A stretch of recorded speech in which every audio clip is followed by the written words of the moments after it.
Espíritu,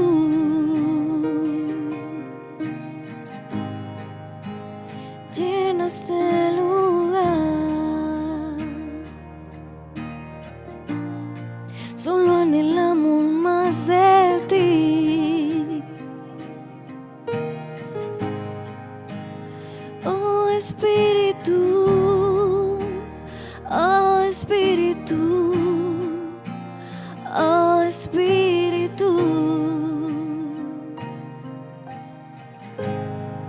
Solo nos queremos deleitar ante ti, Espíritu Santo. Solo queremos más de ti. Llénanos, llénanos, llénanos. Llena este lugar, llena este lugar. Cada corazón, llénalos de ti. Abre los cielos,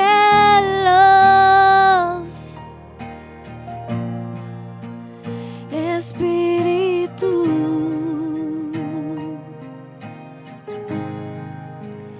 Abre los cielos,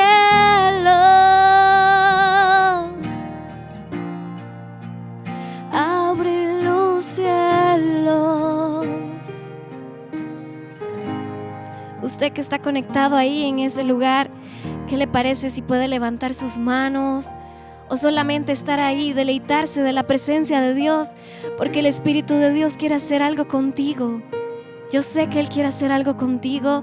¿Y qué le parece si hoy solamente respira profundo y le dices: Espíritu Santo, tú tienes el control de todo, tú estás ahí? Y vamos a cantarle con todo nuestro corazón, entendiendo que Él tiene la última palabra. Espíritu Santo,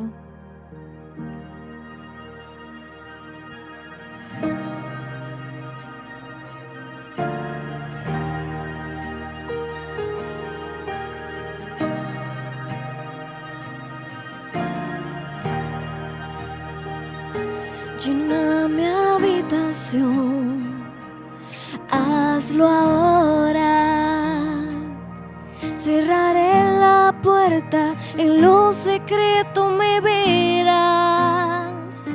No vine hoy aquí por recompensas, vine por el placer de estar solo en tu presencia. Pues no hay lugar que se compare, donde a solas puedo adorarte. Derramo el perfume sin que me importe nada. No hay nada en este mundo que se iguale a tu mirada. Perfecta fue esa cruz, la que me dio el acceso para poder hallarte en mi lugar secreto. Llena mi habitación, hazlo ahora. Cerraré la puerta, en lo secreto me verás. No vine hoy aquí por recompensas, vine por el placer de estar solo en tu presencia. Pues no hay lugar que se compare, donde a solas puedo adorarte. Pues no hay lugar que se compare, donde a solas puedo adorarte. Derramo el perfume sin que me importe nada.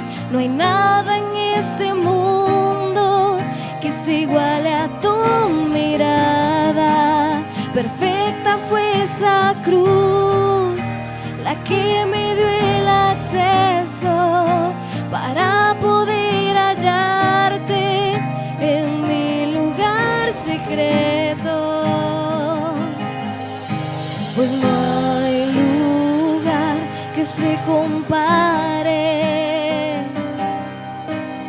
donde a solas puedo adorarte, pues no hay lugar que se compare, donde a solas puedo adorarte.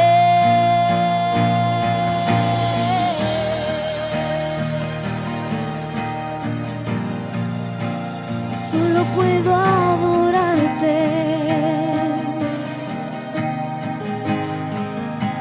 Derramo el perfume sin que me importe nada.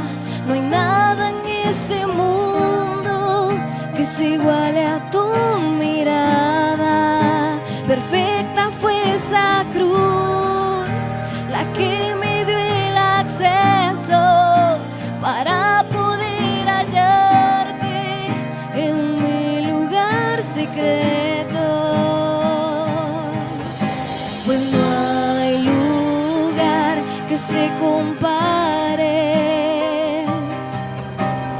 donde a solas puedo adorarte. Pues no hay lugar que se compare, donde a solas puedo adorarte.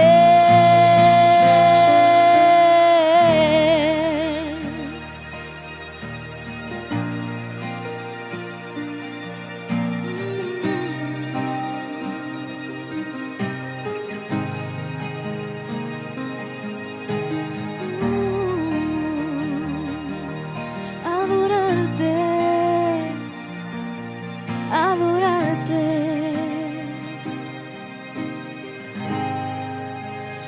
Amo el perfume sin que me importe nada. No hay nada en este mundo que se iguale a tu mirada. Perfecta fue esa cruz, la que me dio el acceso para poder hallarte en mi lugar secreto. Oh, solo tu presencia.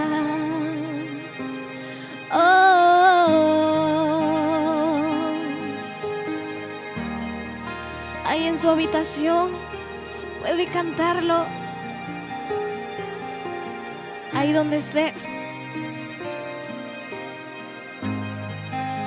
Derramo el perfume sin que me importe nada. No hay nada en ese mundo que se iguale a tu mirada. Perfecta fue esa cruz, la que me dio el acceso para poder hallarte en mi lugar secreto. En mi lugar secreto, en mi lugar secreto, ahí te busco, Dios, en mi lugar secreto.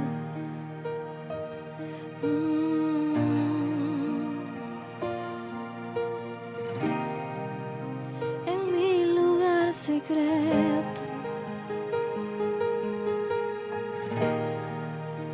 en mi lugar secreto,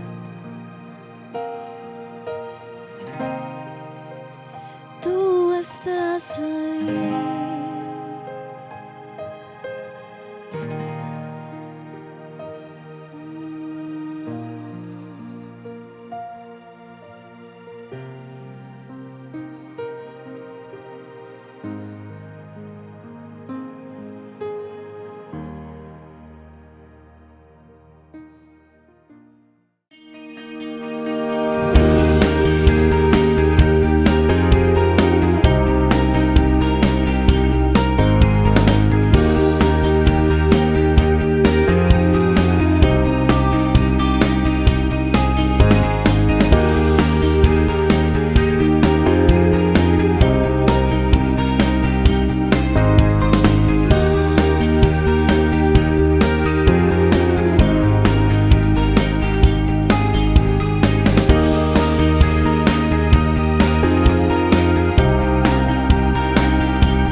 Bienvenidos y bienvenidas en este día de Mindset. Dios les bendiga muchísimo.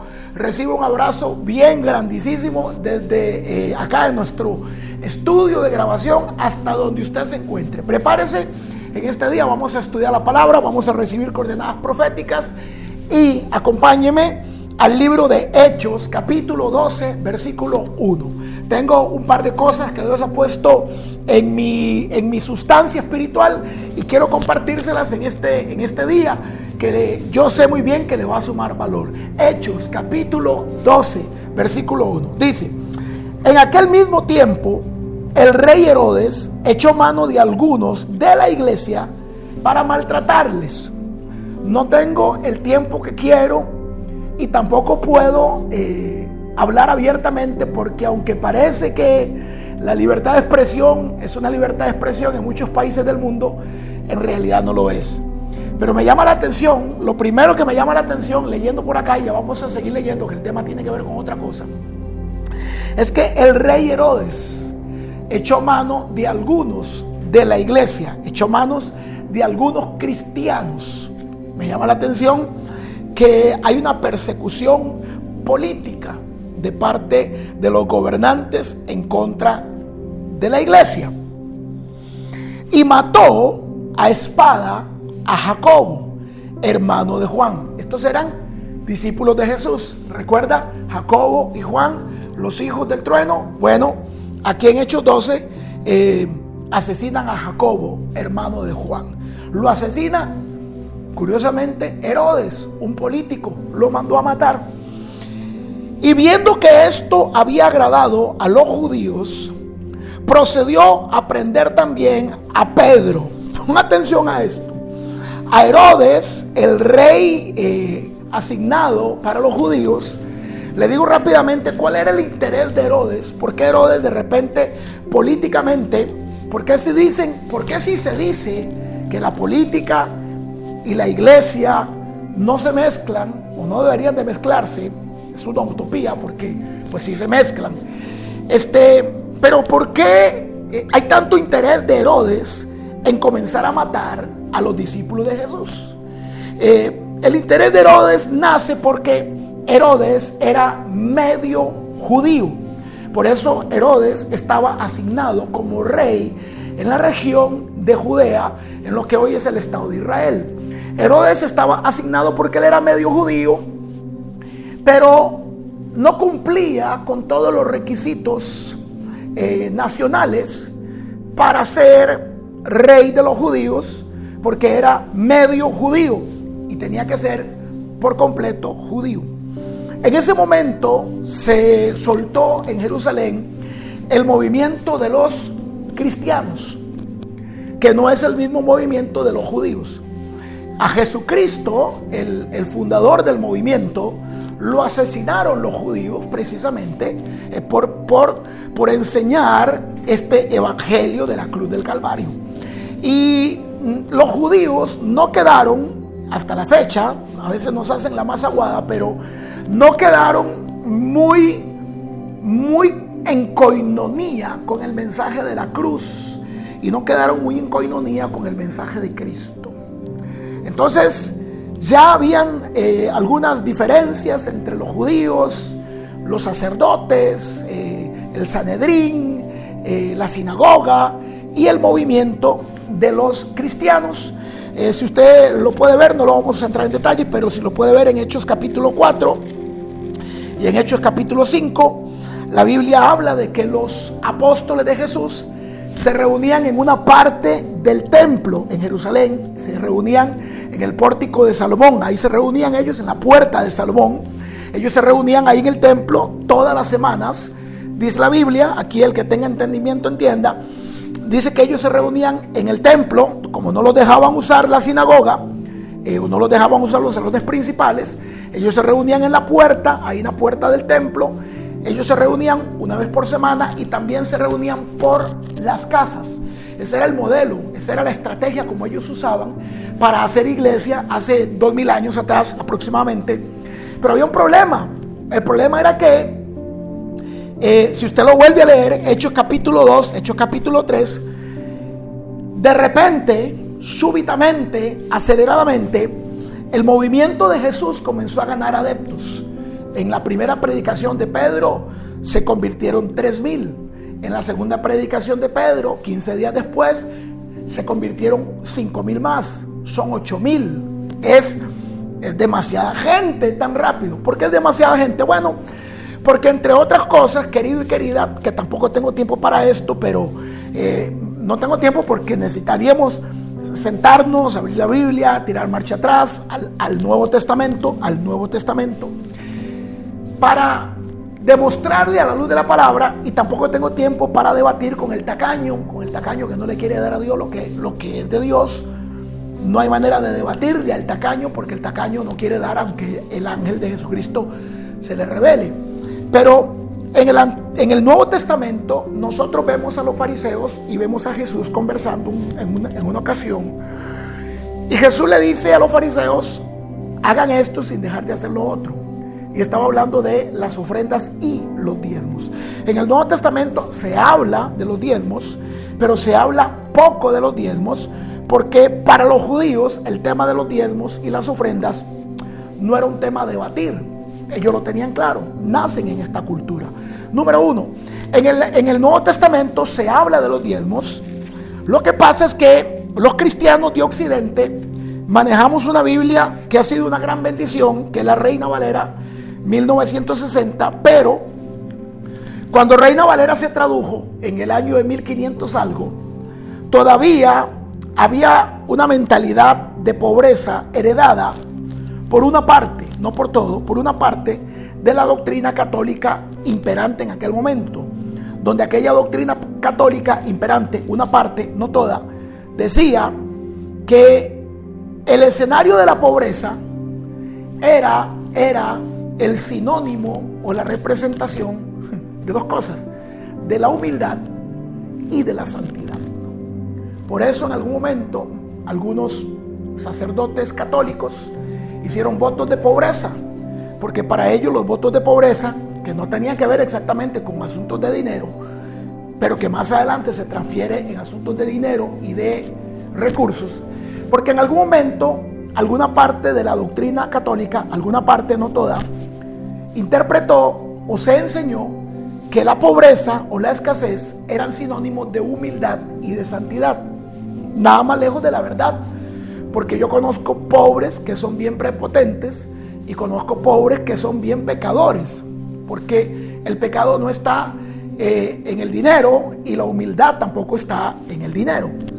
Pero como en 1500 todavía se hereda un poco del pensamiento de escasez, para que tenga una idea, en el vocabulario de los judíos, y yo que tengo 21 años de caminar con judíos, en el vocabulario de los judíos no existe la palabra limosna. Qué tremendo, Rodolfo. No existe, la palabra limosna no existe. El judío, la palabra que usa es la palabra sedaká. Y la palabra sedaká tiene que ver con la palabra ofrenda. Sedaká para el templo, sedaká, ofrenda para los pobres, sedaká para, habla de la sedaká, de la ofrenda. Y la ofrenda, el judío le da varios usos, ojo, como dice el apóstol Pablo, cada uno de conforme ha sido prosperado. Hay gente que puede darse de acá aquí, puede darse de acá aquí, puede darse de acá aquí, puede darse de acá aquí, 4 puntos. Hay unos que pueden darse de acá aquí. Es lo que tengo, es lo que hay. El judío no solamente da ofrendas a diferentes puntos según sea su prosperidad, pero también el judío da en orden, porque ellos saben que aunque ellos no conocen a Jesucristo, ellos tienen claro que Hashem, oiga la oración más importante de los judíos, Shema Israel, Adonai Elohenu, Adonai Echad. Esa es la oración más importante de los judíos. Oye Israel, tu Dios es uno, tu Dios es el primero. Shema Israel, Adonai Elohenu, Adonai Echad. Tu Dios es uno, tu Dios es el primero. Los judíos nunca sacan una ofrenda. La primera ofrenda del judío no es para el pobre. La primera ofrenda de un judío no es para una viuda. La primera ofrenda de un judío ni siquiera es para su papá o su mamá. La primera ofrenda del judío es para la sinagoga. Prioridad. Los tacaños que no le quieren dar a Dios lo que es de Dios, sacan la ofrenda y se la dan a quien sea, porque no se la quieren dar a la iglesia. El judío también diezma. En hebreo la palabra diezmo es maaser. Y la palabra maaser significa lo que le pertenece a Dios. Eso significa la palabra maaser, diezmo. Entonces el judío da sedacá, el judío da maaser. ¿A quién le da el maaser? Al templo. Está escrito, eso lo sabe cualquier judío. Pero no es que hay un diezmo para los pobres. Sí, hay un diezmo para los pobres. Pero el diezmo para los pobres no es el diezmo del templo. Lo que pasa es que hoy, como hay tacaños que no quieren dar al templo, como hay tacaños que no quieren dar a la iglesia, leyeron una parte de la información. Y cuando usted solamente tiene una parte de la información, esa parte de la información podría ser una excusa para tener una verdad a medias. Y una verdad a medias es también un engaño. Porque cuando toda la verdad no sale, solo conozco una verdad. ¿Hay un diezmo para el pobre? Sí, el judío próspero, el que tiene mucha plata, saca el diezmo para el rabino, para la sinagoga. Número 1, la sedacá para la sinagoga, la sedacá para sus padres, la sedacá para el pobre. ¿Se recuerda lo que leí? La palabra sedacá, ofrenda. Saca el maaser para la sinagoga, el próspero. Y conforme le queda, saca otro maaser y lo reparte entre los pobres. No es que coge el maaser y se lo da a los pobres. Si usted solo leyó eso, leyó la mitad. Si a usted solo le dijeron eso, le dijeron la mitad, porque el que se lo dijo solo le dijo la mitad. Pero en el vocabulario bíblico, la palabra para diezmo es maaser, lo que le pertenece a Dios. La palabra ofrenda es sedacá. Pero en la Biblia que usted y yo tenemos, Reina Valera, dice que hay que darle a Dios las limosnas. Esa palabra no aparece en los originales. La palabra limosna no aparece en los originales. Entonces, Palomo, fue una traducción de los hermanos Casiodoro Reina y de Cipriano de Valera en la Edad Media, donde por presión social, donde por presión espiritual, donde por falta de revelación, ellos decían, no, démosle una limosna a Dios. Por eso, querido hermano católico, usted ve que el católico pasa a la hora de la ofrenda, que yo no sé si aún le llamarán la ofrenda o le siguen llamando la limosna. Por eso usted ve que el hermano católico pasa a la hora de dar y lo que saca son las monedas y echa los 4 reales, echa las 3 pesetas, porque a ti no te enseñaron a honrar a Dios con tu dinero. Tú le das limosna a Dios, le das una limosna. Limosna, ni siquiera en la Biblia se le daba limosna a los pobres, Rodolfo, ni siquiera se le daba limosna. Pero hay mucho hermano católico y cristiano que le da las limosnas a Dios, y al adicto que está en la calle, al que echó a perder su familia, al que se fue a fumar droga, a la borrachera, al que gasta la plata que usted le da en vicios, a esos va y le dan 10,000 y 20,000. Y después se preguntan, ¿por qué será que Dios no me bendice en las finanzas? Porque estás poniendo tu semilla en otra tierra. Jesús dijo, tierra fértil, tierra inútil. Tu semilla puede ser buena, pero la estás poniendo en una tierra que no te va a dar cosecha, o no la cosecha que estás esperando. Entonces, querido, volviendo al tema, yo sé que le estoy dando ahí un poquito de todo, pero volviendo al tema, y creo que es muy importante. Claro que en el Antiguo Testamento, en el Nuevo Testamento, claro que se habla de los diezmos. Cuando llegaron los fariseos, y le dicen a Jesús, ustedes no pagan impuestos a Herodes, ustedes no pagan impuestos al gobierno, al tributo. Y Jesús le dijo, claro que sí pagamos. Vaya Pedro, traiga los impuestos, ya usted sabe, la pesca milagrosa, saca el precio. Y Jesús saca la moneda y le dice, ¿de quién es esta cara? Del César. Muy bien. Entonces dice Jesús, denle al César lo que es del César. Pero cuando le tengan que dar a Dios lo que es de Dios, también denle a Dios lo que es de Dios. El César te cobra el 10, el 13% de impuestos, el 17% en algunos países, el 19% en otros países, el 20 y pico de por ciento en Europa. Esos son los impuestos del César. Esos son los diezmos que tú le das al país donde vives. Y viene Jesús y le dice, pero cuando le tenga que dar a Dios lo que es de Dios, dele a Dios lo que es de Dios. Cipriano, don Reina Valera, ¿verdad? Los hermanos Cipriano, Reina y el otro de Valera, tradujeron cuando dice, y dele a Dios lo que es de Dios. En el original, Jesús era judío. Jesús hablaba en hebreo. Estaba hablando con fariseos. No estaba hablando con italianos. No estaba hablando en griego. No estaba hablando en latín. Jesús estaba hablando en hebreo. Y cuando Jesús dice, dele al César lo que es del César, luego dice, y dele a Hashem el maaser. ¿Qué le dije que era el maaser? El diezmo. Dele a Hashem el maaser. No había ningún problema. Jesús está hablando normal y corriente con gente que sabía que el diezmo y la ofrenda había que dársela a Dios. Lo que Jesús estaba diciendo, denle los impuestos al César, pero denle los diezmos a Dios.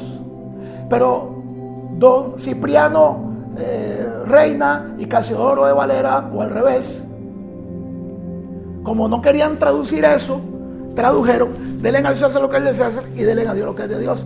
Y entonces queda uno con una pregunta, ¿y qué es de Dios? ¿Qué es de Dios? Porque a veces decimos, no, es que mi corazón le pertenece a Dios. Nada más mentiroso que eso. Pues no le pertenece a Dios el corazón. Si el corazón y el amor le perteneciera a Dios, el dinero también le perteneciera a Dios. Pero vuelvo al punto, vuelvo al tema. Cerrar el paréntesis porque sé que le interesa y que lo puede explicar a otras personas, o puede sacar el pedacito luego de producción. Usted se va, saca el pedacito de producción y se lo manda a alguien y dice, mire, escucha esta pequeña enseñanza. A los judíos no les servía el movimiento de Jesús por una razón. ¿Cuál razón, Rodolfo? Ya que de repente Jesús cuando se muere deja 120, que son los que están en el aposento alto, pero un mes después son 8,000. Bendito sea el Señor. ¿Qué no le sirve? Rodolfo ya la va agarrando. ¿Qué no le sirve? Billuyi. ¿No ve que los 8,000 que ahora se convirtieron al mensaje de Jesús ya no estaban llevando las ofrendas y los diezmos a la sinagoga? Ahora las ofrendas y los diezmos se estaban quedando en manos de los discípulos. Y entonces, querido y querida, déjenme por aquí buscar Hechos capítulo 4 versículo 12. Y la multitud de los que había creído era de un solo corazón, una sola alma, o sea, tenían un solo sentir. Y ninguno de ellos decía ser suyo propio lo que poseían, sino que tenían todas las cosas en común. Hechos 4:32. Y con gran poder los apóstoles daban testimonio de la resurrección de Jesucristo, y abundante gracia era sobre ellos.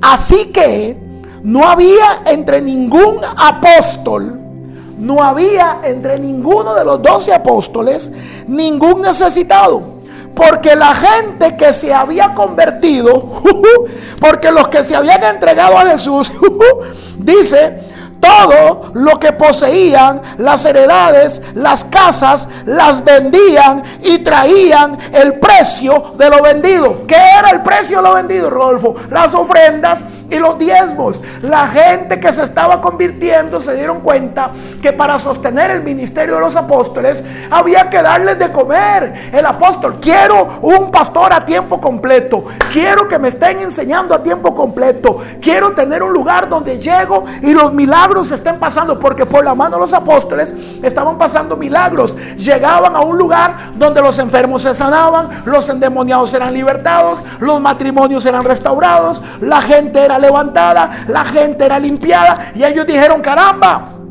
si por la mano de Pedro están pasando estas cosas, Pedro, ¿qué ocupamos para que usted se quede? Y ahí, mijo, ocupo que me sostengan, porque si no me tengo que devolver a coger la barca y a trabajar, porque tengo mujer y tengo familia.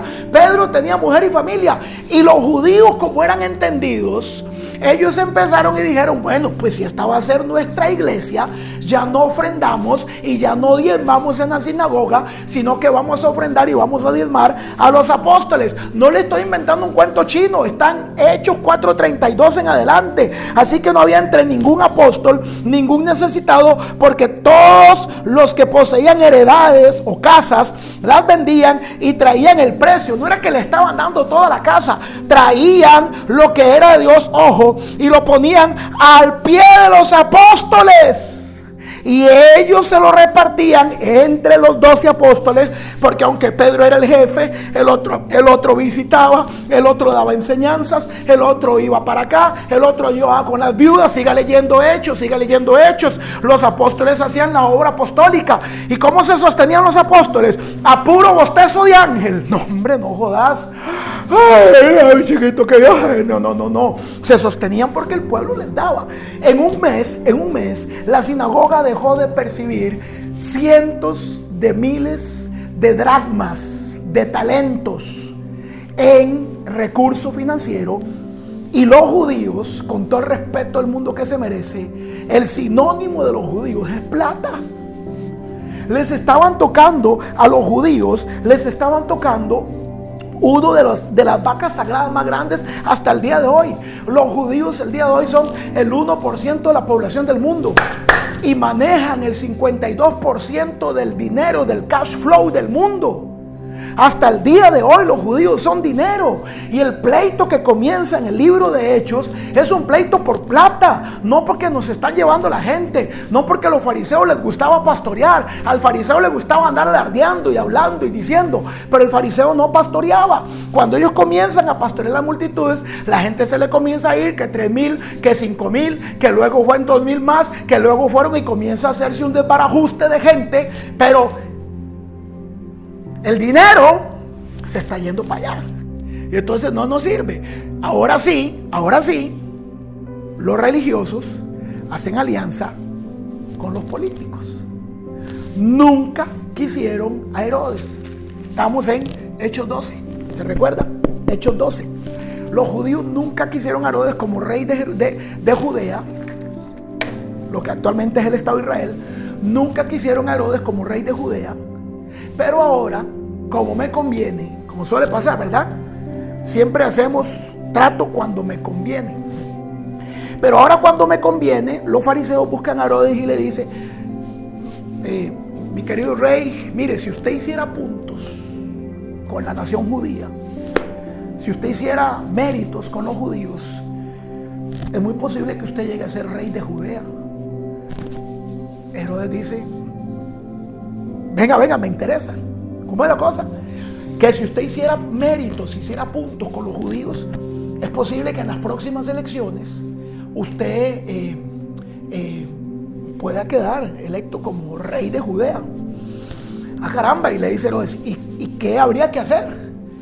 Y le dicen los fariseos, cierre iglesias, dé permiso para poner bares, prostíbulos, casinos, pero no dé permiso para poner iglesias. ¿Le parece conocido esto? Deje que los bares suenen el punchipum, punchin, 2, 3 de la mañana, pero apenas oiga una pandereta y una guitarra tocando, 7, 8, 9 de la noche, de una vez que caigan las 4 unidades de la patrulla, policía, recursos del país, 18, 16 policías cerrando una iglesia. Pero nunca he visto 18, 20 policías cerrando prostíbulos y bares ilegales y las clandestinas que no son clandestinas, porque es que ahí es donde van a tomar guaro los políticos de la ciudad. Pero esas no las cierran porque aunque son clandestinas y todo el mundo sabe dónde está, esa nadie la cierra. Parece nuevo. Y entonces hacen una alianza y Herodes les dice, ¿cómo? Sí, mátelo. Cierren los canales, que no abran. Y dice, esa me gusta. Es entonces donde en Hechos capítulo 12, en aquel mismo tiempo el rey Herodes echó mano a algunos de la iglesia para matarles. Ahora entiende el contexto del texto. Ahora entiende de dónde nace ese interés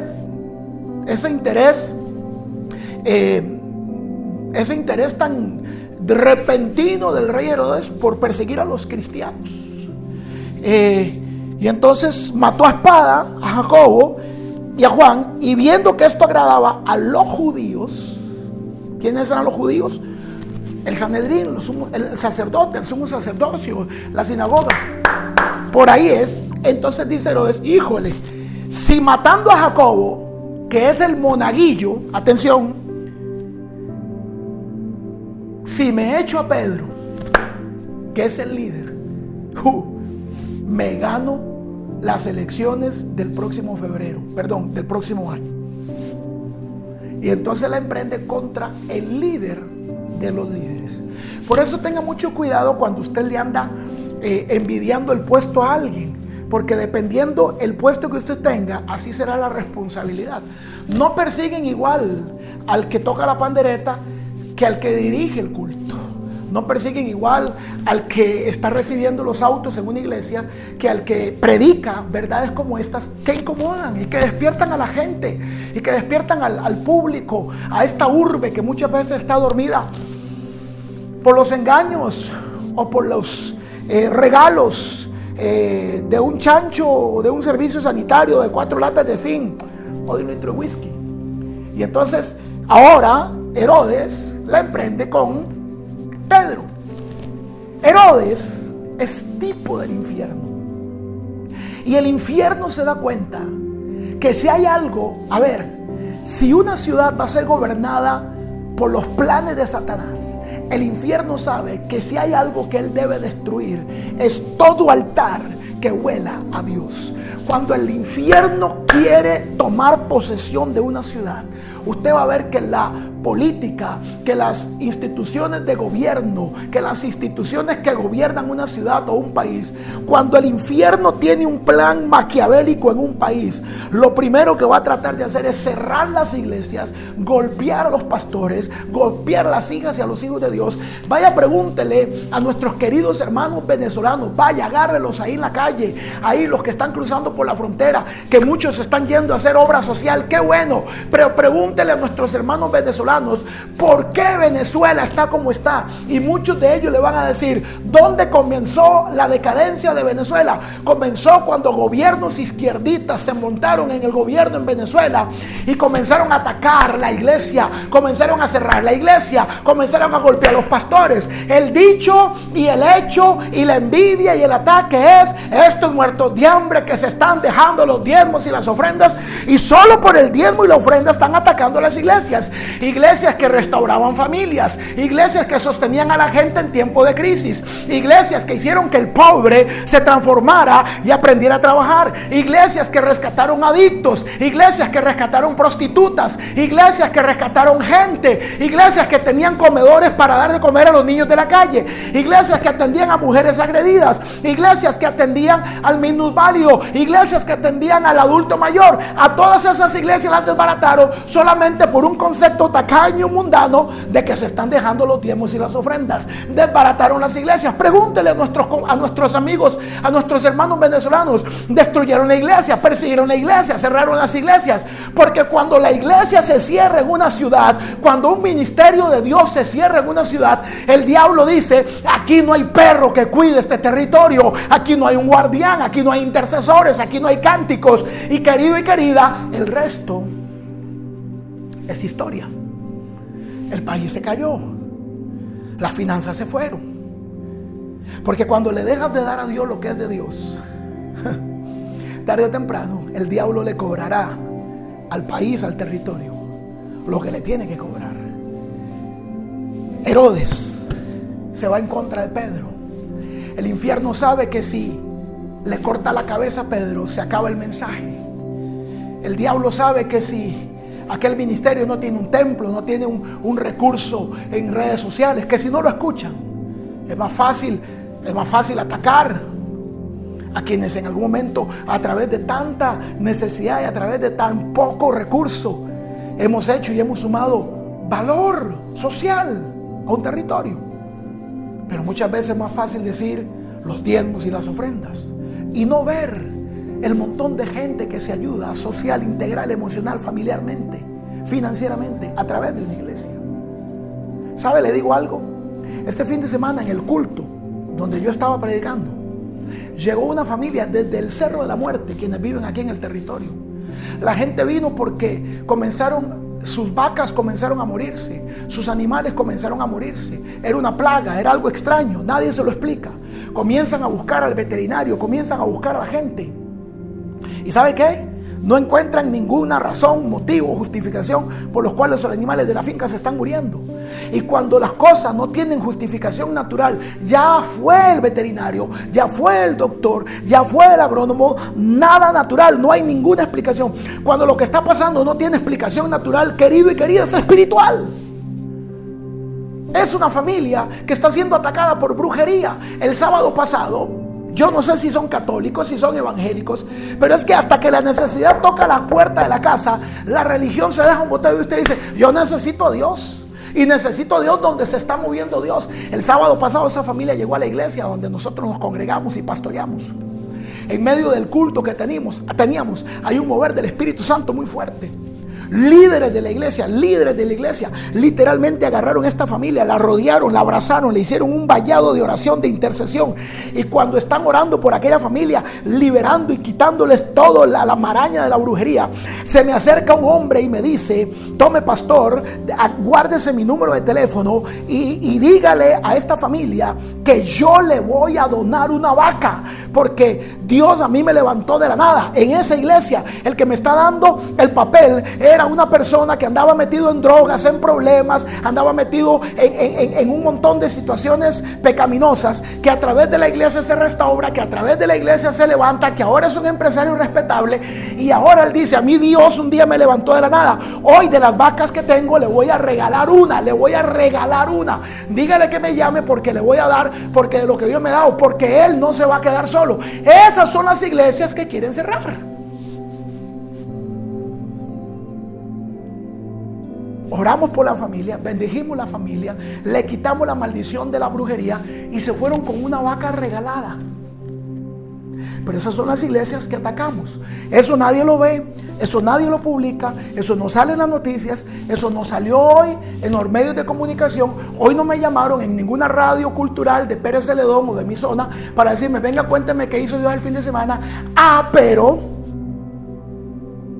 tarda en llegar el pastor a un restaurante y 2 o 3 dicen, ya viene a comerse los diezmos. Muertos de hambre, ladrones, come diezmos y ofrendas. Pero nadie ve lo que la iglesia hace. Y Herodes está dispuesto a atacar a Pedro porque ahora le conviene. Y tomándole preso, Hechos 12:4, le puso en la cárcel entregándole a 4 grupos de 4 soldados, 16 soldados. Ya me sentí identificado yo. 16 soldados para arrestar a un hombre que está, ojo, y por la sombra de Pedro se levantaban los enfermos. Cuando Pedro pasaba y la sombra pasaba, el canceroso se levantaba, el paralítico se levantaba, el ciego recibía la vista, el sordo recibía el oído, el que estaba mal estaba bien, el que estaba en ruinas se levantaba. Milagros creativos, al que le faltaba una pata se le estiraba la pata. Pero para perseguir a Pedro le mandamos 4 guardias de 4 guardias, o sea 16 soldados para aprisionar a un hombre que lo que está cargado es de unción. Y yo conozco un montón que están cargados de drogas, conozco un montón que están cargados de narcolavado, conozco un montón que están cargados de delitos, y a eso no los llegan ni siquiera, óigame, a esos cuando los ve la policía los saluda, ¿cómo está, caballero? Pero a este le mandan 4 con 16 soldados. Dice, y lo custodiaron y se proponían sacarlo después de la Pascua, o sea, después de Semana Santa. Así que Pedro estaba custodiado en la cárcel, pero la iglesia, no puedes quitar la iglesia hacía oración sin cesar por él. Querido y querida, la iglesia hacía oración por Pedro. Y cuando Herodes, capítulo 12, verso 6, le iba a sacar aquella misma noche, lo iba a matar el día siguiente, Pedro estaba durmiendo entre los soldados. Cuando saliera el sol, a Pedro lo iban a sacar para matarlo. Y estaba durmiendo entre los soldados. y era la medianoche, sujeto con cadenas, las manos y los pies. Y los guardas estaban delante de su puerta de la cárcel, custodiándole a él. Verso 7. Y mientras Herodes en su palacio no esperaba el momento que se hiciera de día para firmar el edicto de matar a Pedro, en el verso 7, el cielo está enviando una transferencia a la tierra. Porque mientras el infierno estaba planeando destruirte, el cielo estaba planeando promoverte. Mientras el infierno estaba planeando arruinarte, el cielo estaba planeando cambiarte de temporada. Mientras el infierno estaba esperando cerrarte las puertas, el cielo estaba enviando un ángel con llaves nuevas para abrir puertas nuevas. Vengo a decirle algo a alguien en este día: no te preocupes por la cárcel que estás pasando, porque aunque los hombres te estén persiguiendo, aunque la crisis te esté persiguiendo, aunque el infierno te esté persiguiendo, allá en el cielo, el Dios al que tú adoras, alabas y sirves, ese Dios tiene un plan, y el plan de Dios está sobre el plan de Satanás, y el plan de Dios se va a realizar en tu casa, en tu vida, en tu familia, en tus negocios, en tus finanzas, en tu salud, en tu ministerio. Querido pastor, escúchame, tú que has llorado lágrimas amargas en las últimas noches, como Pedro quedó solo, y tú quedaste solo o tú quedaste sola, pero el cielo estaba acompañando la gestión de Pedro, y Herodes está esperando que amanezca, porque él necesita firmar el edicto de muerte. Pero antes de que el diablo firme el edicto, Dios ya firmó el edicto en el cielo, porque el cielo va adelante. Porque para los hombres amanece a las 6 de la mañana, pero para Dios amanece a las 12 de la noche. Aunque todavía sea de noche en tu vida, aunque todavía sea de noche en tu casa, aunque todavía sea de noche en tu situación, para Dios ya amaneció. Y lo que el diablo está esperando hacer mañana, Dios te lo va a resolver hoy. Lo que el diablo esperaba hacer en el 2024, Dios te lo va a resolver en el 2023. Lo que el enemigo está esperando con la mano en alto. Herodes no duerme y dice: apenas salga el sol me avisa, porque necesito firmar la orden de muerte. Pero el cielo ya había firmado otra orden, el cielo había firmado otro papel, el cielo había firmado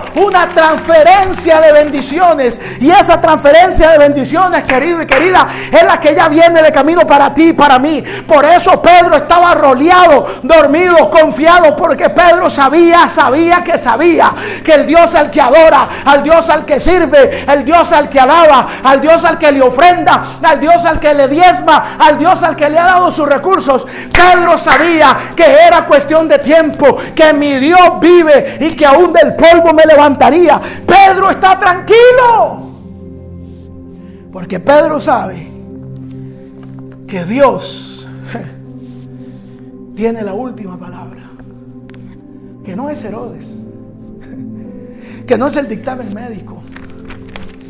¿Tiene un dictamen médico? Tráigamelo los próximos presenciales. Dentro de 15 días tengo presenciales de oración, de intercesión, de orar por los enfermos, por las familias. ¿Tiene un dictamen médico, amigo, amiga, católico, evangélico? Mire, a mí no me importa. Si usted es católico, a mí no me importa. Si a usted tampoco le importa, dentro de 15 días tengo cultos. Oramos por los enfermos. La gente está siendo sanada, libertada. La gente está siendo cambiada. Vacas están siendo traspasadas. Trabajos se están haciendo abiertos. Puertas se están abriendo. ¿Por qué? Porque la última palabra en tu vida la tiene Dios. Se me acabó el tiempo y mire lo que me quedó. Se me acabó el tiempo. Vea todo lo que tenía que decir. Se me acabó el tiempo. Quédate con esto esta noche o en este día. Mientras el infierno está planeando tu ruina, Dios está planeando las siguientes transferencias en tu casa. Mientras el infierno está planeando tenerte con las puertas cerradas, el cielo ya determinó que esta será una temporada de puertas abiertas. Mientras el infierno está planeando que te quedes sin recurso, el cielo ya tiene el recurso listo para octubre, noviembre y diciembre. Y el cielo ya tiene lista los contratos de enero, febrero, marzo y abril. El cielo ya tiene listo las donaciones financieras de octubre, noviembre y diciembre. Enero, febrero, marzo y abril. El cielo ya tiene listo los permisos que el gobierno no te quiere dar. El cielo ya tiene listo los sellos de esos permisos, porque vienen días donde Dios comenzará a mover la mano de Herodes. La mano de Herodes no podrá prevalecer contra la mano del Espíritu Santo. La mano de Herodes no podrá prevalecer. Y llámese Herodes, entiéndame, porque no tengo un pleito político. Llámese Herodes a la crisis, llámese Herodes a la enfermedad, llámese Herodes a la miseria, llámese Herodes a la ruina financiera, llámese Herodes al divorcio, llámese Herodes a la tempestad, llámese Herodes a la tormenta, llámese Herodes al desierto. La mano de Herodes no prevalecerá contra tu casa, contra tu familia, contra tus proyectos, porque lo que el cielo, escúcheme bien, lo que el infierno ha determinado hacer contigo, no lo podrá hacer, porque antes de que Herodes firmara, el ángel comenzó a abrir puertas. Podrás pasar días ajustados, podrás que parece ser que la sentencia va en el aire, pero antes de que el martillazo pegue en la mesa, el Dios al que tú alabas, adoras, sirves, ofrendas y diezmas, Él tiene la última palabra. Esta noche o en este día que escuche este mindset, quédese tranquilo, quédese tranquila, repose. Dios tiene el control. Estamos en Hechos 12, 6 y 7. En este momento, querida y querida, tú y yo estamos en la temporada de las transferencias divinas. Y en medio de la cárcel en la que estemos pasando, ya Dios tiene preparado el cheque de la siguiente temporada. Tienes que confiar y entender. Primera parte de este mensaje, le aseguro que le doy la segunda, pero la primera parte de este mensaje es que tienes que entender que no importa la mano de Herodes. Vuelvo, reitero, no tengo un pleito político. Herodes, una enfermedad, una crisis, un problema, un no, puertas cerradas. Herodes no determinará tu destino. Tu destino está en las manos de Jehová de los ejércitos. Te bendigo. Levanta tus manos en este día. Bendice a tu rey, bendice a tu Dios. Si usted tiene algún Herodes con el que está peleando, tráigamelo la próxima quincena a los cultos que tenemos en vivo, porque Dios está abriendo puertas. Le abrió las puertas a Pedro. ¿Quién se las abrió? Ay, mi talento, el trabajo. No. Dios está abriendo puertas que ningún hombre puede abrir. Te bendigo, nos vemos pronto. Un abrazo fuerte y reposa en este día bajo la unción de las transferencias, porque Dios te tiene dentro de sus planes. Amén.